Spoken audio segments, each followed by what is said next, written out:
iyi ni BBC gahuza miryango ivugira i Nairobi kuri metero 19 31 ku mirongo ya FM no mu biyaga bigari kuri internet kuri bbcgahuza.com.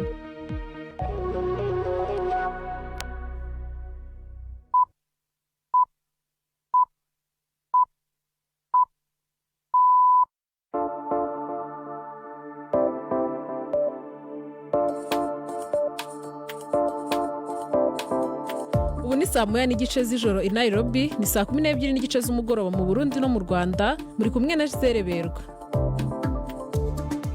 Mwiriwe neza abakunzi ba BBC gahuza miryango, mbahaye ikaze muri aya makuru kuri wa gatanu tariki ya 16 z'ukwezi kwa mbere 2026. Izi ni zimwe mu ngingo z'ingenzi amakuru yacu ari bwibandeho. Umunsi umwe muri Uganda bavuye mu matora y'umukuru w'igihugu n'abagize inteko ishinga amategeko, kubarura ibyavuye mu matora biracyakomeje. Turajye Kampala mu kanya. Libellé, justice, libellé. Abo ni bamwe mu banyarwanda batuye mu Burayi bazindukiye ku nteko ishinga amategeko y'ubumwe bw'Uburayi basaba ko ibafasha gushyira igitutu ku Rwanda ngo barekure umunyapolitiki Ingabire Victoire. Ni mu gihe mu rukiko rwo mu Rwanda rwemeje ko ikirego cye cyo kuba afunze hadakurikijwe amategeko gifite ishingiro.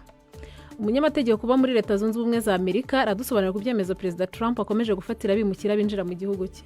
Nyene ni politike kubikoresha nk'intwaro ya politike kugira ngo wenda ubashe guhuma amaso abanyamerika bamusabye ko ekonomi imera neza, ugasanga ibiciro ku masoko biracyahenze. Tubafitiye n'ikiganiro cy'abagore nk'uko bisanzwe kuwa gatanu. Aya makuru ahagarariwe na Gildas Hondimondo. Mbere yo gutangira aya makuru mu buryo burambuye, reka Chancellor tugezeho avugezweho hirya no hino.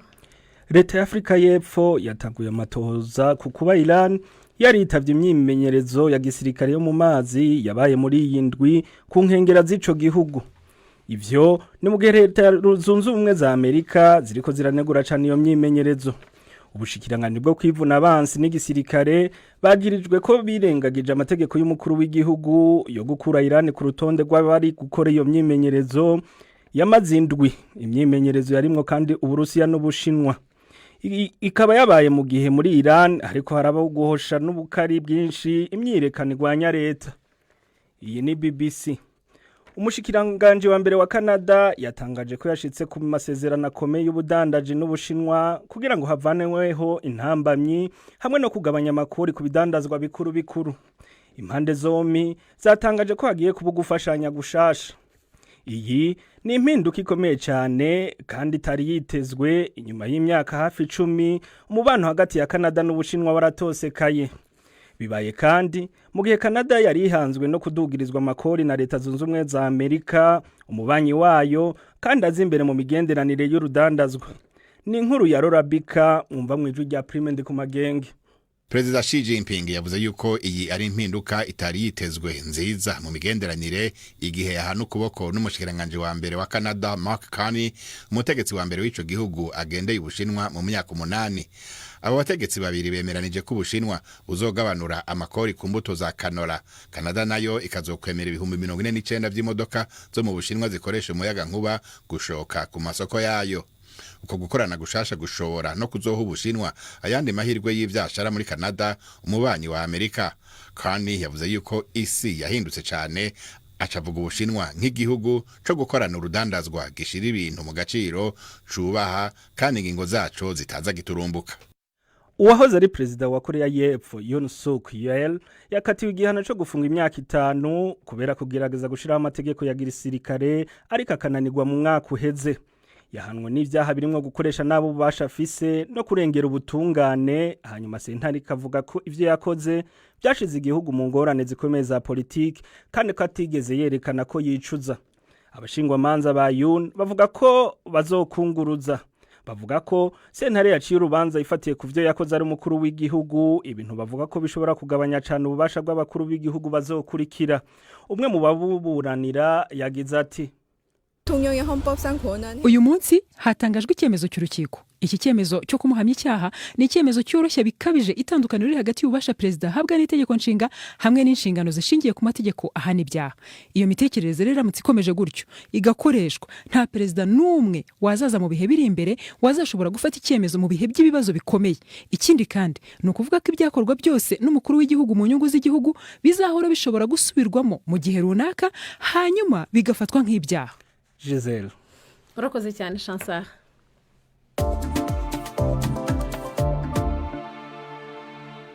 Urukiko rw'ikirenga rwamije ko ikirego rwashyikirijwe n'umunyapolitiki Ingabire Victoire gifite ishingiro ruhita runatanga itariki yo kubiburanisha. Ingabire Victoire yaregeye urukiko avuga ko akurikiranwe hashingiwe ku ngingo inyuranya n'itegeko nshinga. Inteko y'urukiko rw'ikirenga yariyobowe na Madamu Aloysia Cyanzayire mu gihe ku ruhande rw'uregwa hari umwe mu banyamategeko bamwunganira Felicien Gashema, naho leta ihagarariwe n'umunyamategeko Speciose Kabibi. Umucamanza yavuze ko ashingiye ku mpaka zabayeho hagati y'impande zombi, isesengura ry'amategeko ndetse n'izindi manza nkuru zabaye mbere, asanga ikirego cya Ingabire gifite ishingiro. Ikirego cya Ingabire gifite imizi mu ngingo y'106 y'itegeko rigenga imiburanishirize y'imanza. Iyi ngingo yemerera umucamanza kuba yategeka ko hakorwa iperereza ku muntu utari mu rubanza. Aha kuri Ingabire, umucamanza mu rukiko rukuru yashingiye ku makuru yatanzwe n'itsinda ry'abantu bivuga ko bari abayoboke ba Dalpha Umurinzi, ishyaka yashinze ariko ritaremererwa gukorera mu gihugu. Kuri Ingabire, kuba umucamanza yarategetse ko hakorwa iperereza ni igitutu yashyize ku bushinjacyaha kandi bugomba gukora bwigenga. Ikindi, iperereza yakozweho ngo ryari ryarakozwe na mbere, ariko ubushinjacyaha bwanzura ko nta mpamvu yari ihari yo kumukurikirana. Ingingo y'106 y'imiburanishirize y'imanza yashingiweho agasanga inyuranije n'ibiteganywa n'itegeko nshinga. Kuri we iyi ngingo yamwambuye uburenganzira bwo gufatwa nk'umwere ndetse ntinashimangire ihame ry'ubwigenge hagati y'inzego z'ubutegetsi. Urukiko rwari rwemeje ko nta gitutu umucamanza yashyize ku bushinjacyaha ndetse ko bwakoze iperereza mu bwigenge bwarwo. Iyi ikaba ari nayo mpamvu rwari rwategetse ko Ingabire akurikiranwa mu rubanza kimwe n'abagize itsinda yitiriwe. Aha rero niho havuye ikirego cya Ingabire aregera ko afunzwe hashingiwe ku ngingo y'itegeko umucamanza yakoresheje nabi. Urukiko rukuru rufite inshingano zo kurengera ubusugire bw'itegeko nshinga nirwo rutegerejwe gukiranura impande zombi. Nk'uko abanyamategeko babivuga, mu gihe Ingabire yatsinda yahita arekurwa nta rundi rubanza rubaye, naho mu gihe rwakwanzura ko atsinzwe yahita akomeza kuburanishwa ku byaha birimo umugambi wo kugirira nabi ubutegetsi nk'uko biregwa abagize itsinda ryamwitiriwe bamaze imyaka igera kuri 5 bafunze. Biteganijwe ko urukiko ruzaburanisha iki kirego mu ntangiriro z'ukwezi kwa gatatu. Jean Claude Mwambutsa, BBC Gahuza Miryango, i Kigali. Arakoze Jean Claude Mwambutsa. Bamwe mu banyarwanda babi Burayi bagiye imbere y'inteko ishinga amategeko y'ubumwe bw'Uburayi Bruxelles mu Bubiligi. Mu myigaragambyo yasabaga ubumwe bw'ibihugu by'u Burayi gushyira igitutu kuri leta y'u Rwanda kugira ngo urekure umunyapolitike Ingabire Victoire umaze amezi 6 afungiye muri gereza i Kigali. Mugenzi wacu Alain Majesté Barenga yari ahari aho iyo myiyereko yaberaga. Adutegurira inkuru irambuye.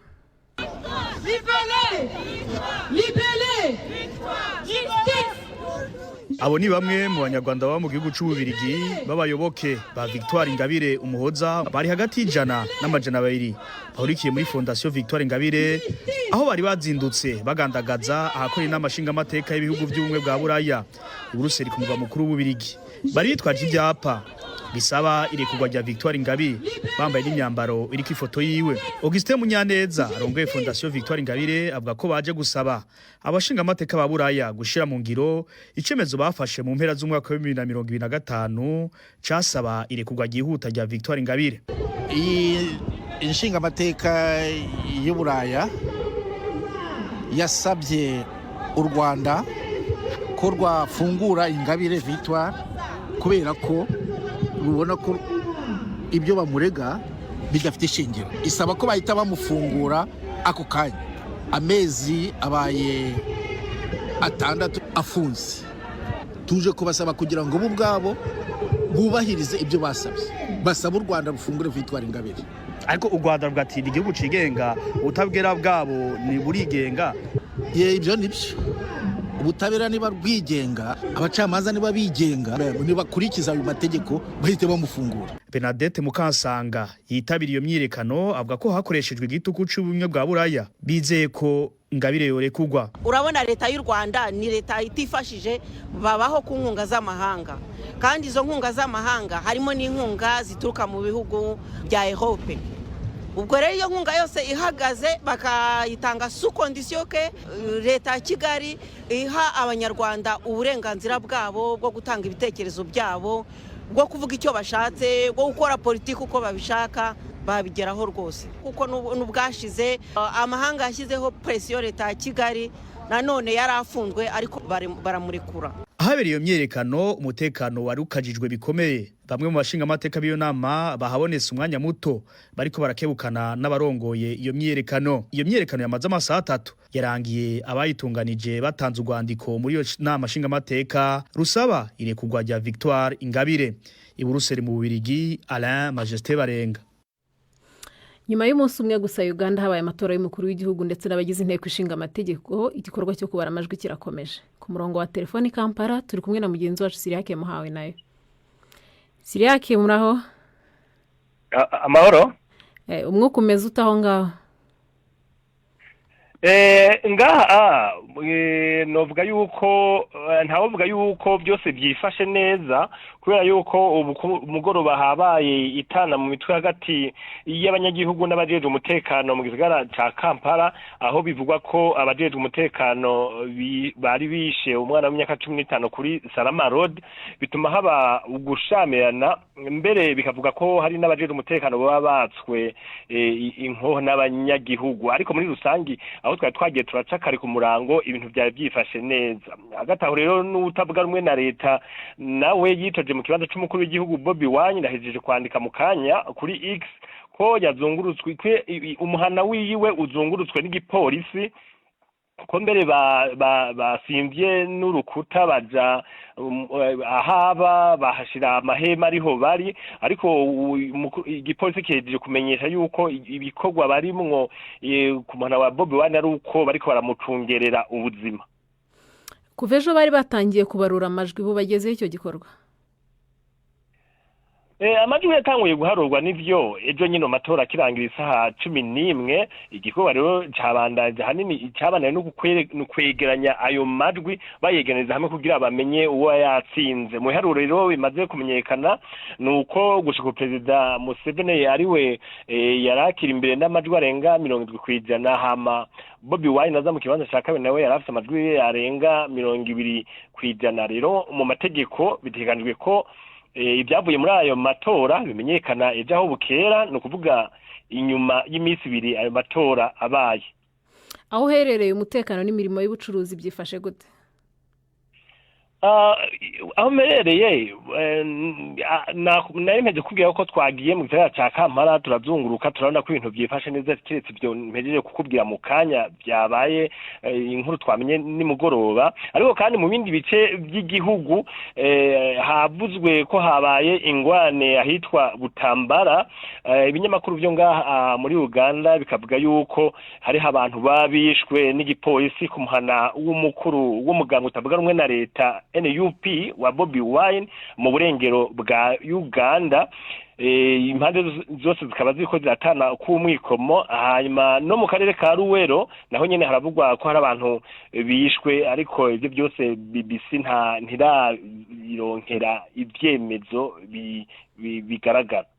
Ibyavuye mu matora byo bizamenyekana ryari? Narimeje kubivuga ibyavuye mu matora bizomenyekana ejo aho bukera, kuko itegeko rivuga yuko amatora kuva amatora abaye bica bimenyekana nyuma y'imisi 2. Urakoze cyane. BBC gahuza miryango kuri Sanganiro mu Burundi ni kuri FM 89.7. Kuva tariki ya 21 z'uku kwezi kwa mbere abantu bo mu bihugu bigera kuri 75 birimo byinshi byo muri Afrika ntibazaba bemerewe guhabwa visa zo kujya kuba muri Amerika ibizwi nka green card. Buri mwaka abantu hafi 300 bajyaga gutura muri Amerika bagendeye kuri iyo karita. Claudine Gasana ni umunyamategeko ukorera muri Amerika, akaba akurikirana cyane ibijyanye n'abimukira ndetse akanabunganira mu nkiko. yavuganye na mugenzi wacu Anne Marie niwe mwiza abanza kumubwira ku bisobanuro bitangwa n'ubutegetsi bwa Amerika ku byemezo bifatirwa abimukira watemeranywa nabyo. Urebye statistique cyangwa se ibyegeranyo bihari nk'ibyaha bikomeye like crimes zikorwa muri Amerika ukagereranya agakira pourcentage y'ibikorwa na immigrants ntaho bihuriye na gatoya. Icyambere kuko abantu babimukira nibo bakeya pourcentage sinzi kugera no muri 15%. No muri aho ngaho abakora ibyaha bibi, ibyaha bya fraude, ibyaha byo kwica, ibyaha byo kuzana ibiyobyabwenge mu gihugu nabo ugasanga rwose ntago bigera ku mubare wo kuvuga ngo bagiye gukoramo umukwabo wo kubakumira. Ikindi nk'icyemezo cya nyuma yafatiye ibihugu 75 ngo nukubera yuko bari kuba ibyo bita public charge ukuvuga ngo baraza bakajya muri systeme sociale bakakubufasha bakabikabiriza. Nabyo hari statistique nerekana ku mbuga zanjye zerekana ko 61% y'abantu bari kuri assistance sociale ari abazungu. Ntago bavuga ngo harimo abimukira cyangwa atarabimukira. Wimukira abantu bemerewe assistance sociale ni abantu baza ari impunzi, ni abantu basaba asylum, ubundi abantu benshi bari no kuri visa yo gukora ntago bemereye social assistance. Abantu bari kuri green card cyangwa se batuye permanently ntago bemereye kujya kuri social assistance bidakuka. Ushobora kuyifata ugize ibibazo by'akazi ariko bagusaba icyemezo ugomba kwerekana buri gihe runaka cy'uko urimo gushaka akazi kugira ngo uve kuri social assistance. Iyo urebye ibyo bavuga ukabihuza n'ayo makuru uduhaye biterwa n'iki kugira ngo babeshye cyangwa se bavuge bitari ukuri nk'uko wari ubivuze? Nyine ni politike rero y'aba Republican ubusanzwe niyo gukomera kuri politike y'abimukira kubikoresha nk'intwaro ya politike kugira ngo wenda ubashe guhuma amaso abanyamerika bamusabye ko economy imera neza, ugasanga ibiciro ku masoko biracyahenze, ugasanga amazu aracyahenze kandi yaraje kuvuga ngo aje kujyana abo babimukira kugira ngo ibibazo byabo bibishire. Rero nyine ni tactique yo kugira ngo abantu babahuma amaso. Uyu munsi ibi byemezo bigenda bifatwa na Perezida wa Leta Zunze Ubumwe za Amerika biba ari ibyemezo ntakuka, ejo haza undi perezida akabikuraho, hari urukiko rushobora kubyanga. Icyo ni ikibazo cyiza. Ibi byemezo ni ibyemezo twakwita wenda nko mu Kinyarwanda ngo ni iteka rya perezida, ni ukuvuga ngo ni executive action. Rero executive action ntabwo ari itegeko, undi perezida aje yabikuraho. Byinshi biba challenge nuko nyine bitwara igihe mu manza. N'iki nacyo iki cyemezo cya nyuma kizatangira ku itariki ya 21 z'ukwa mbere. Ngewe ndi expectinga ko mbere yaho uzabona ko haje ikirego gicarenginga kuko again iki kirarengere ko kidufata ibihugu byinshi cyane, abantu bava mu bihugu byinshi cyane noneho kikanatacinga no ku banyamerika kandi bafite uburenganzira bwo kuzana fiance ukunze, kuzana umubyeyi ukunze, ufite uburenganzira bwo gukoresha umukozi ufite ubumenyi. Hari ibindi byemezo byaba byarigeze bifatwa hanyuma hakabaho kuburana bikazana geze igihe bikavanwaho? Urugero naguha Anne Marie, hari umugabo yakore deportation muri El Salvador kandi atagomba kumwirukana muri El Salvador. Noneho urukiko rw'ikirenga rumutegeka kumugarura. Byamutwaye amezi 6 ariko yarabikoze. Uwo mugabo yaragarutse hano muri Amerika, ubu ngubu ameze neza. Latifa, abadukurikira kuri Facebook baratangaza iki? Ku inkuru ivuga ko urukiko rw'ikirenga mu Rwanda rwemeje ko ikirego Victoire Ingabire yatanze gifite ishingiro, witwa Nahimana Bienvenue yagize ati ndi umurundi hakurikirana ibibera mu karere. Ingabire arakwiye kwitondera politike yiwe akagendera ku murongo wa politike ya FPR kuko politike ya FPR iratomoye neza kandi iteza imbere igihugu cy'u Rwanda. Naho Kalenzo inamariza ati ubutabera mu Rwanda burakurikizwa bumeze neza, niyo bari umwera azataha nta kibazo nibimeze nk'i Burundi. Yindi nkuru batanze ibitekerezo nivuga ko Museveni ari imbere cyane ya Bobi Wine mu majwi amaze kuva muri kimwe cya kabiri cy'ibiro by'amatora. Nzoza Wise yagize ati Bobi Wine ntabwo yatsinda amatora ntaco yakoreye abaganda kuruta Museveni ku isonga. Naho Felix bararunyeretse yagize ati Bobi nabi ari ipima inguvu ivyo kuba perezida ababiretse. Iyi nkuru ivuga ko Trump yanezerewe igihe watsindiye agashimwe Nobel k'amahoro muri Venezuela yamuha umudari wiwe nayo bayitanzeho ibitekerezo. Witwa Jonas Sibomana yagize ati bakamuhaye atakabereye nta mahoro aranira kandi ntiyifuriza amahoro igihugu cyamubyaye. Martin Zita ku bakuze nawe yagize ati uyu mugore wari wahawe kano gashimwe yagaragaje ko kuko yari agakwiye watanga byose ariko wowe na rubanda mukabona amahoro. Trump we yaguye mu mutego byabaye nko guha impyisi inyama ngo itakurira abana cyangwa amatungo. Twakibutsa abadukurikiye ko bakomeza gutanga ibitekerezo ku nkuru zacu nkoranyambaga jize yabo. Urakoze.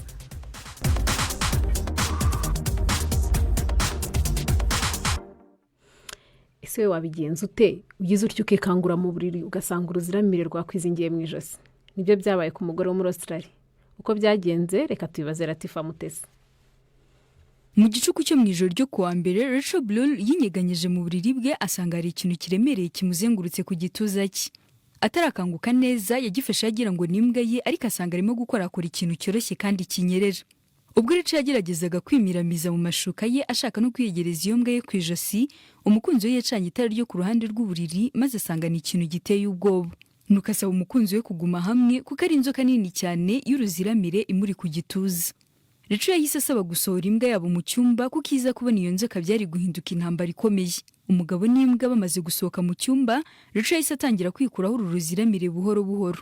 Yizera ko iyo nzoka yo mu bwoko bw'izitagira ubumara yasiseye yinjiye mu cyumba iciye mu idirishya rye ikamanukira ku buriri bwe. Amaze kwigobotora iyo nzoka buhoro buhoro yatangiye kuyisubiza hanze ayohereza aho yari yanyuze yinjira atayikanze. Rachel akuriye mu gace kabamo inzoka nyinshi avuga ko ubusanzwe mu bihe nk'ibyo iyo utagize ubwoba ngo uhungabane inzoka nayo ikomeza igatuza. Inziramire za carpet python ziba cyane mu duce twegereye inyanja muri Australia kandi akenshi zirya inyamaswa nto nk'inyoni. Tugeze mu mwanya w'amakuru y'imikino.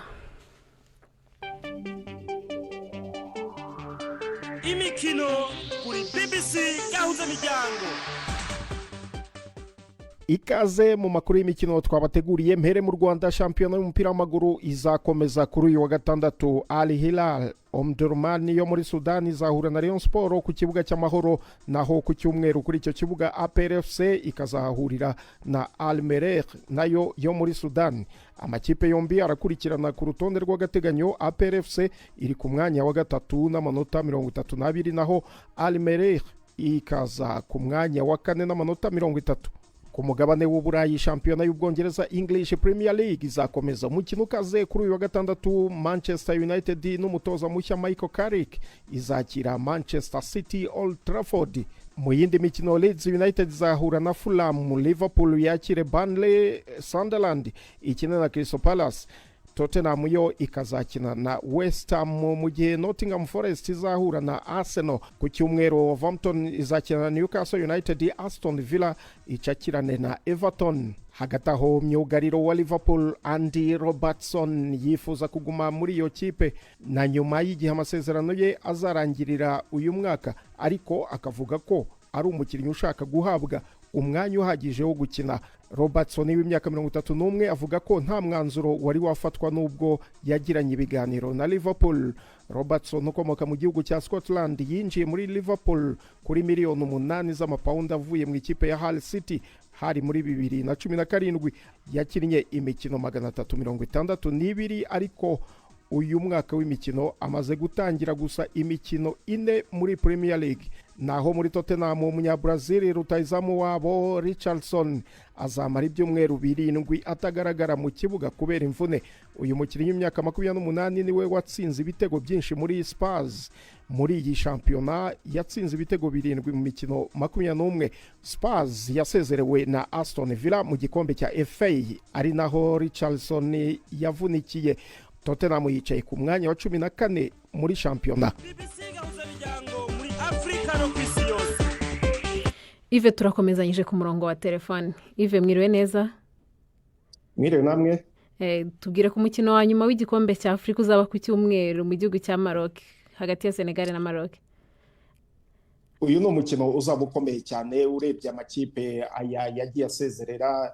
Senegal yasezereye Misiri, Maroc isezera Nigeria. Aya ni amakipe akomeye rero, kuyasezera ntabwo biba byoroshye. Gusa umukino wa nyuma amakipe yombi ntazaba angana kuko Senegal iraburamo Halilou Koulibaly, ni myugariro ukomeye cyane uzwi, inkingi ya mwamba y'ikipe ya Senegal. Hakaba Habibu Diarra nawe ni rutahizamu yatsinzemo n'ibitego muri iyi AFCON ku buryo kubasimbuza simbona yuko bizatera icyuho gikomeye ku ikipe ya Senegal mu gihe ikipe ya Maroc yo iruzuye, ikipe imaze gutsindwa gusa igitego kimwe kandi igendera ku bakinnyi hagati inyuma, ikaba ifite n'umukinnyi rutahizamu Brahim Diaz. Uyu ni umukinnyi ukomeye cyane unafite ibitego 5, niwe ufite ibitego byinshi muri iki gikombe cya Afurika. Umukino wa nyuma nyine ku cyumweru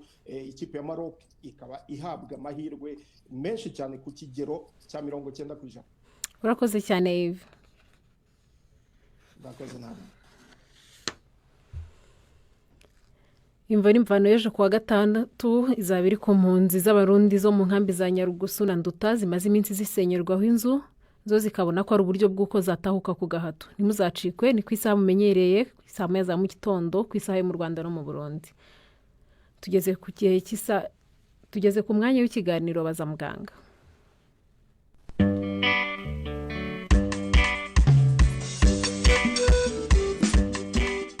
Mwiriweho neza. Polyarthrite rheumatoide ni bumwe mu burwayi bufata ingingo bushobora kugira ingaruka zikomeye iyo butavuwe neza. None turi kumwe na muganga Cyril Semana.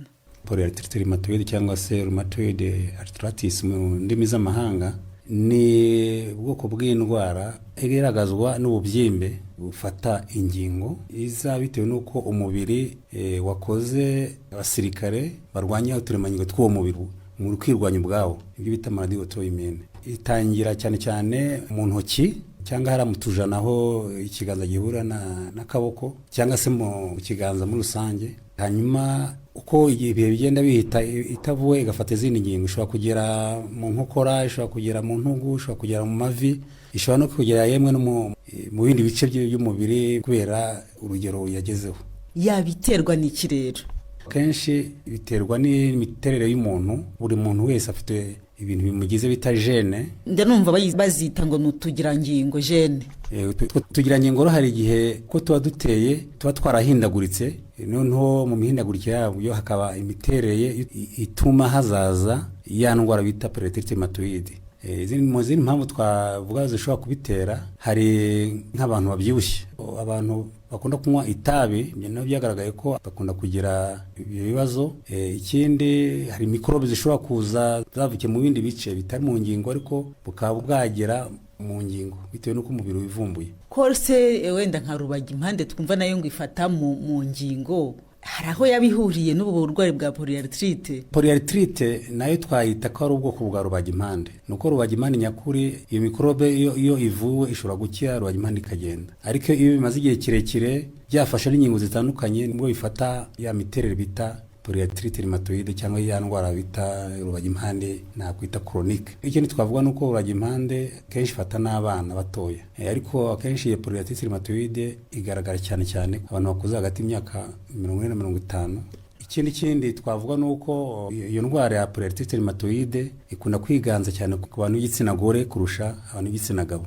Hari impamvu subwo bigendanye n'imisemburo abagore cyangwa se abakobwa bakunda kugira bita estrogene, ishinzwe kongera ubwirinzi bw'umubiri. Rero kubera ko twavuze ko polyarthrite rheumatoide iterwa nuko ubwirinzi bw'umubiri bwakoze mu buryo bwo kwirwanya, izo za estrogene no hari igihe ziza rimwe na rimwe ugasanga ziteye icyo kibazo ku badamu cyangwa ku bakobwa. Uretse rero ko kubyimba hari ibindi bimenyetso igaragaza? Ubundi umuntu akirwara bwa mbere ikintu yumva ni ububabare muri za ngingo twavuze cyane mu ntoki, cyane nijoro nibwo bwiyongera. Ikindi twavuga nuko umuntu aba yumva ananiwe, agira intege nke zihoraho, rimwe na rimwe iyo bitavuwe agira ibindi bimenyetso twavuga bigende aho byaba bigeze icyo gihe.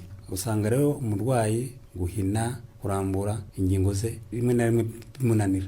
Hari n'igihe amagufa ageraho nayo akangirika, atana ugasanga asa n'acomokotse kubera ko nta kiyafasha. Iyo byageze mu zindi ngingo buri hari igihe iyo ndwara ishobora no kugera mu nyama zo mu nda, ishobora kugera mu mara, nayo igateramo iyo bita inflammation cyangwa se bwa bubyimbe, bigatuma amara adakora neza. Bivuga rero ngo ni indwara mu by'ukuri ikwiye kwitabwaho umuntu akivuza? iyo ni indwara ugomba kwivuza kandi ukayivuza hakiri kare. Mu gihe wumva ubabara mu ngingo cyane cyane utazi impamvu zibitera, ugomba kujya kwa muganga ukareba. Rimwe na rimwe hari imiti bafata mu binini banywa mu kanwa igabanya ububyimbe, hari n'iyo bashobora gutera mu ntuza mu ngingo ubwayo z'inshinge, handi harwaye ugateramo inshinge. Ko mwumvise ibabaza, murashobora kugira inama abantu ku bijyanye n'indwara ya polyarthrite? Ni ukuvuga ngo ibintu byose bishobora gutuma indwara ishobora kuza ugomba kubyirinda. Kwirinda kunywa itabi, tukirinda nanone hari indwara rimwe na rimwe urwara ntuzivuze ziri inflammatoire. Urugero, abantu bakunda kurwara za angine bitayivuje birakora bikagera no bikaba byagera no mu ngingo ikazabyara ya rubagimpande chronique. Ikiganiro bazamuganga kitugejeje ku musozo w'amakuru twari twabateguriye kuri uyu mugoroba. Mbashimiye ikipe ngari ya BBC Gahuza twafatanyije kuyategura. Nge na Rizere Berwa, aya makuru yarahagariwe na Gildas Honda Impundu. Mugire weekend nziza.